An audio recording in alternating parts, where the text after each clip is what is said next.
Hello everyone, welcome to the answer writing series day 7। दोस्तों, general study का एक answer discuss करेंगे अभी वीडियो में, लेकिन ये आंसर प्रीवियस डे पोस्ट किया जाता है Kapil Bhardwaj for you telegram channel पे। वहां पे मॉडल आंसर भी आपको मिल जाएगा और वीडियो अभी हम डिस्कशन में लेके आ रहे हैं। क्वेश्चन क्या है? Why this south west monsoon called पूर्व easterly in Bhojpuri region? How has this directional seasonal wind system influenced the cultural ethos of the reason?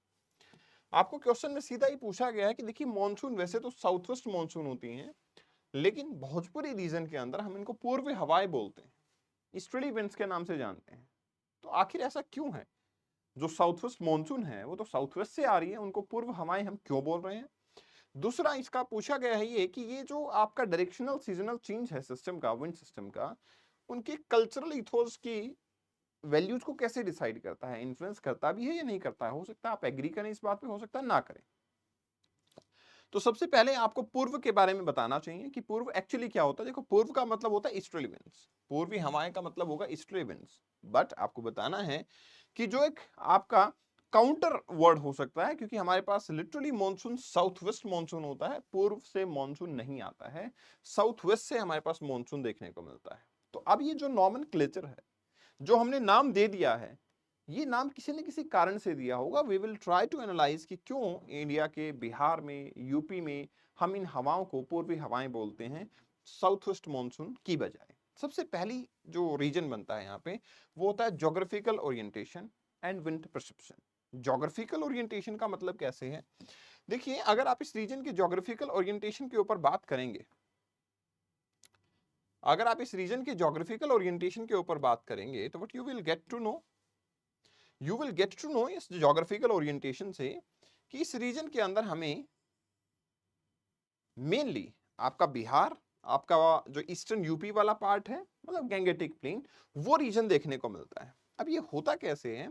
ये जो आपके जोग्राफिकल ओरिएंटेशन है इस रीजन का, वो कुछ वैसा ही है, क्योंकि यहाँ पे जो हवाएं आती हैं वो आपको समझना पड़ेगा, they are coming from south west से आ तो रही है वो, but after striking with this particular area, जहां पे यहाँ मेघालय प्लेटू रीजन देखने को मिलता है, यहाँ छोटा नागपुर प्लेटू, तो ये यूं टकराती हैं और हिमालय से टकराने के बाद ये ईस्ट की तरफ टिल्ट होती है।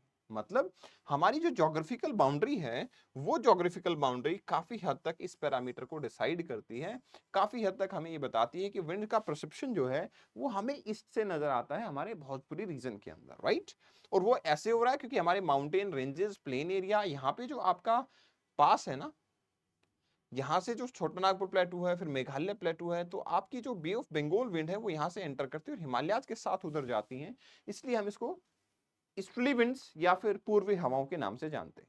अब इतना ही नहीं है, एक और इंपॉर्टेंट चीज भी है।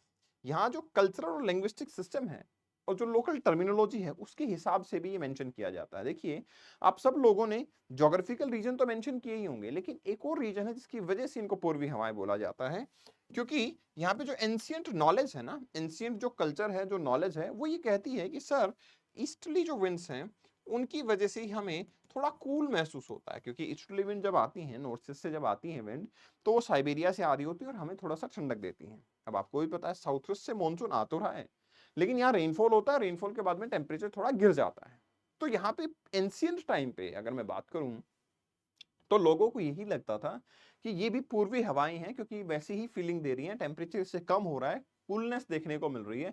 तो ये दो पॉइंट काफी इंपॉर्टेंट हो जाते हैं कि साउथ वेस्ट मॉनसून को हम क्या बोल रहे हैं, अपने पूर्वी हवाओं के नाम से जाना जा रहा है, क्योंकि majority of the rainfall, temperature जो है कम हो जाना, कूलनेस नजर आना, ये सब कैरेक्टर जो है हमारे पास ईस्टर्न मॉनसून के थे, लेकिन ये साउथ वेस्ट आ रही है ईस्टर्ली विंड से, वहां पे भी नजर आ रहे हैं। अब यहाँ पे एक सवाल हमारे पास देखने को मिलता है कि इन्फ्लुएंस जो आपका देखने को मिलेगा कल्चरल इथोस पे, वो कैसा इन्फ्लुएंस होगा। तो देखो, सबसे पहले हमारे पास एग्रीकल्चर प्रैक्टिस पे हम बात करते हैं। यू नो, इंडिया के अंदर एग्रीकल्चर काफी इंपॉर्टेंट फैक्टर होता है, काफी इंपॉर्टेंट इकोनॉमिक एक्टिविटी है। तो यहाँ पे एग्रीकल्चरल प्रैक्टिस एंड इकोनॉमी, ये काफी हद तक बाउंड हो जाती है किसके साथ में? आपकी ईस्टर्ली विंड या भोजपुरी जो हवाएं हैं उनके साथ में, साउथ वेस्ट मॉनसून जो है उसके साथ में। क्योंकि यहाँ पे एग्रीकल्चर काफी इंपॉर्टेंट है। खरीफ सीजन के अंदर जहाँ सनशाइन ज्यादा होता है, वहां पे ज्यादा पानी की जरूरत पड़ती है, और वो पानी कहाँ से होगा? बेसिकली एग्रेरियन इकोनॉमी में वो रेनफॉल से आएगा, और रेनफॉल से राइस, मेज, पल्सेस, ये जब सब ग्रो किए जाते हैं तो ये इम्पैक्ट आपका देखने को मिलता है। तो ये जो सक्सेसफुल हार्वेस्टिंग देखने को मिलती है, इससे आपका क्या होता है? इसी से आपके एग्रीकल्चर के कुछ रिचुअल्स, कुछ सेरेमनी जो है वो एंटायरली इसी टाइम पे परफॉर्म किए जाते हैं, जस्ट टू सेलिब्रेट कि बारिश आ गई है, अब हमारी इकोनॉमिकल डेवलपमेंट अच्छी होगी, इस पर्पज से। फिर फेस्टिवल एंड फोक्स ट्रेडिशन की बात करते हैं, तो जो आपका मॉनसून का टाइम ऑफ अराइवल होता है, जो मॉनसून का टाइम ऑफ अराइवल होता है, उसी टाइम पे हम काफी सारे फेस्टिवल भी सेलिब्रेट करते हैं इस रीजन में। तीज जैसे हो गया, सावन हो गया, ये सेलिब्रेट किए जाते हैं और सेलिब्रेट बहुत अच्छे एंथुजियाज्म से सेलिब्रेट किए जाते हैं, क्योंकि ये हमारे पास डायरेक्टली एसोसिएट करते हैं पूर्वी हवाओं से, रेन लेके आते हैं और इससे हमारा फूड प्रोडक्शन देखने को मिलता है। इसलिए जो हमारे पर्सनल सॉन्ग है, पोएट्री है, जॉय है, फर्टिलिटी को रिप्रेजेंट करते हुए नजर आते हैं। फिर लिंग्विस्टिक या लिटरेरी इन्फ्लुएंस के बारे में बात कर सकते हैं।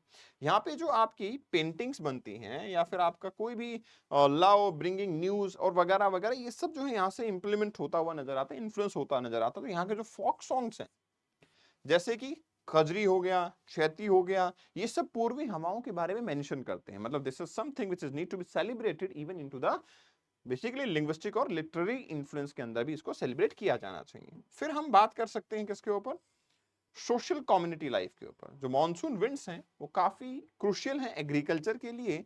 और एग्रीकल्चर में आप सिर्फ एग्रीकल्चर को एग्री की तरह मत देखो, एग्रीकल्चर इज ऑल्सो कल्चर जो कि बहुत सारे लोगों से मिलके बनता है। बहुत सारे लोग सेम टाइप का ट्रेडिशन फॉलो कर रहे होते हैं, उससे वो कल्चर बनता है, उससे हमारे पास शेयर रिसोर्सेज आते हैं, फील्ड्स के अंदर हमारे पास टुगेदर जाके हम वर्क करते हैं। तो ये सोशलाइजेशन जो है वो यहाँ से बढ़ता हुआ नजर आता है। तो कम्युनिटी के ऊपर इसका बहुत इंपैक्ट होता है, कम्युनिटी में एक सेंस ऑफ यूनिटी जो है यहाँ पे आ जाती है। फिर आर्टिस्टिक रिप्रेजेंटेशन की बात करते हैं, जैसे कि पेंटिंग, म्यूजिक, थिएटर। यहाँ पे भी ब्यूटी जो है अबंडेंस में होती है, यहाँ पे सिंबलाइज होता है प्रोस्पेरिटी का, रिन्यूअल ऑफ विंड्स का, रिन्यूअल ऑफ रिसोर्सेज का। तो आपका यहाँ पे भी पूर्वी हवाओं का इंपॉर्टेंस काफी ज्यादा होता है। तो कंक्लूजन ये कहता है कि साउथ वेस्ट मॉनसून या पूर्वी हवाएं जो हैं वो भोजपुरी रीजन के लिए सिर्फ विंड्स नहीं है, ये विंड्स से कहीं ज्यादा है। क्योंकि यहाँ पे हमारे पास फूड जो अवेलेबिलिटी है वो हमारी इंश्योर होती है, हमारा कल्चर इंश्योर होता है, हमारे पास जो इकोनॉमिक एक्टिविटी है, जो कंट्रीब्यूशन हम इकोनॉमिकली कर सकते हैं, वो भी यहीं से इंश्योर किया जाता है। That's why it is very very important कि हम इसको अपनी इससे कनेक्ट करें। और जो हमारे जोग्राफिकल फैक्टर हैं उनकी वजह से हम इनको पूर्वी हवाएं बोलते हैं, ऑल्दो हैं ये साउथ वेस्ट मानसून ही। और दूसरा रीजन क्योंकि ईस्टर्ली विंड्स जो हैं वो हमारे पास कूलनेस लेके आती हैं, इसलिए हम इसको एंशिएंट टाइम से ईस्टर्ली विंड से कनेक्ट करते हैं। चलिए फिर मिलते हैं नेक्स्ट क्वेश्चन में। Thanks a lot.